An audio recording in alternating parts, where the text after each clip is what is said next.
They are striking enemy equipment in the rear.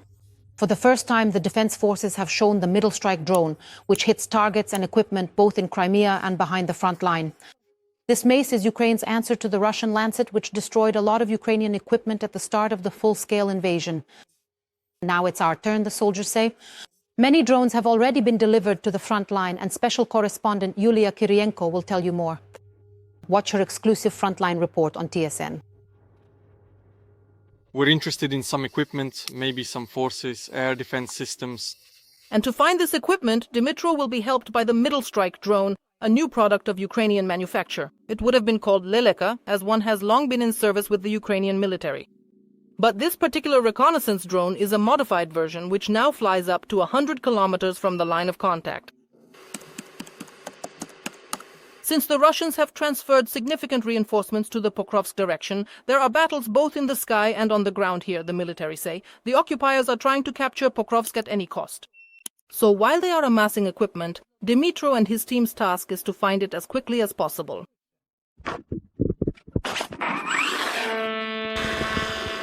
Right now we're gaining altitude to see whether we can operate or not with these clouds. We've already been given the target, we're about to take off. If it doesn't leave, we'll hit it. If it does leave, we'll look for something else. An anti-aircraft missile system. While the stork rises above the clouds to spot enemy armor, the soldiers take something out of a box that looks like a construction set.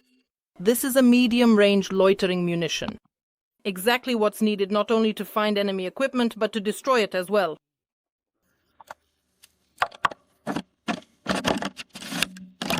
This is probably the coolest thing I've seen at the front. It's a loitering munition that flies far beyond the line of contact, deep into Russian rear positions. It looks like a Lancet, but it's a Ukrainian-made counterpart. By the way, it's funded by foreign partners. This is the Bulava, and for the first time, the defense forces are showing it to journalists. Just last year, it was presented only at closed defense industry exhibitions. And for several months now, it has finally made it to the front. It's a substantial order for our military. Was paid for by partners from a northern European country to Ukrainian manufacturers. The idea that such a kamikaze drone capable of burning through Russian armor would appear in the military. In 2023, soldiers could only dream about it.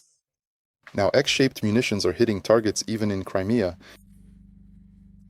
We are currently using them on our own tactical battlefield, but I know of cases when our Ukrainian X-shaped loitering munitions, Volga and Ram-X, have made it into Crimea. But the current task of this drone is to weaken the enemy near Pokrovsk.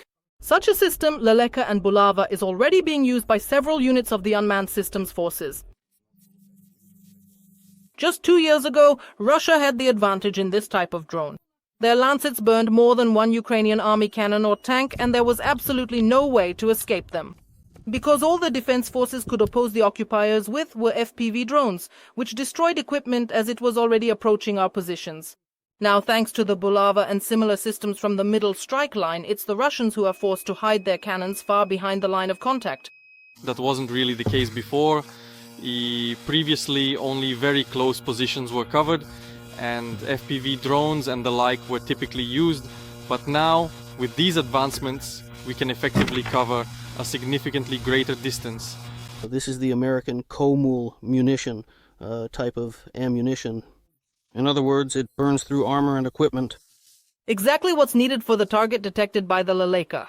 Now the main thing is to properly arm the munition, carefully bring the drone to the catapult, and launch the single-use device into the sky.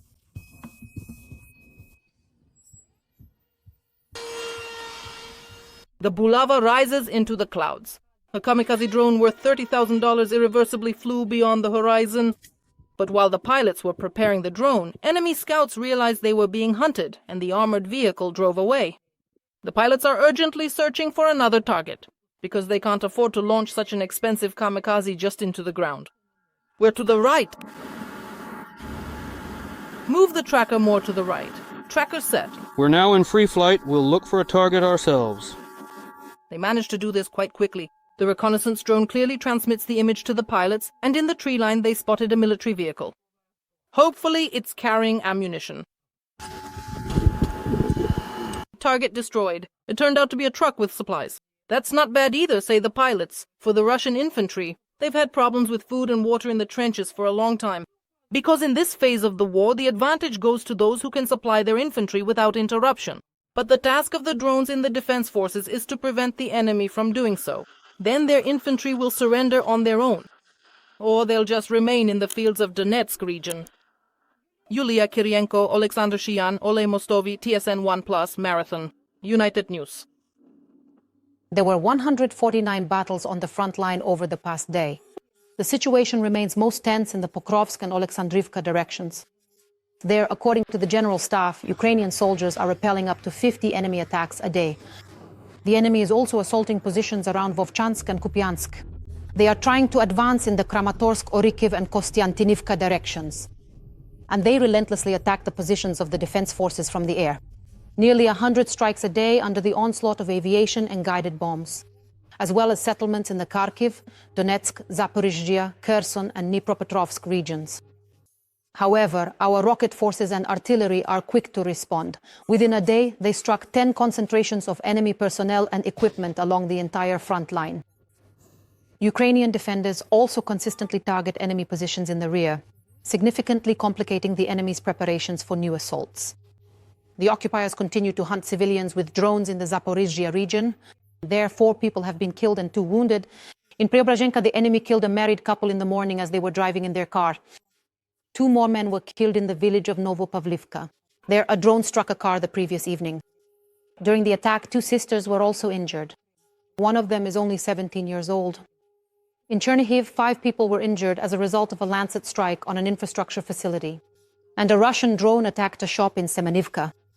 A man died at the scene and a woman is in moderate condition. 2 people were killed in Donetsk region. In Siversk, the enemy dropped a guided aerial bomb and killed a person. Another person was killed in Yurivka, where a car B hit a small house. There is significant destruction in Kostiantinivka, with 4 apartment buildings and a school damaged. In the morning, the Russians struck the Kievsky district of Kharkiv. Preliminary reports indicate no casualties there, but in Kupiansk, a woman was killed. Another man was injured. In the regional center, a man was wounded as a result of an airstrike, and an enterprise and residential buildings were damaged. In the Izium district, a civilian was also injured by a drone strike. An enemy drone hit the courtyard of an apartment building in Sumy. There is a victim. There are also 3 wounded in the Sumy district. The Russians struck a private yard with a drone. A man and a woman who had come from Sumy to feed the dogs were injured. The head of the Tetskivsky district was also caught in the drone's ambush. The man survived because he managed to jump out of the car just as the drone started to rise from the bushes. The number of victims from the Russian terrorist attack in the Lviv region has increased. There are now 5 of them. A man who suffered severe injuries during the shelling of the village of Lapaivka has died in the hospital. The 46-year-old man lived with his parents, his wife, and her 15-year-old daughter. All members of the family died at that time. Except for him, doctors fought for the wounded man's life for a week. He remained conscious the entire time, but they were unable to save him. On October 5th, Lviv region experienced perhaps the most massive attack yet. Since the beginning of the full-scale invasion, the Russians have launched nearly 100 drones and missiles at the region.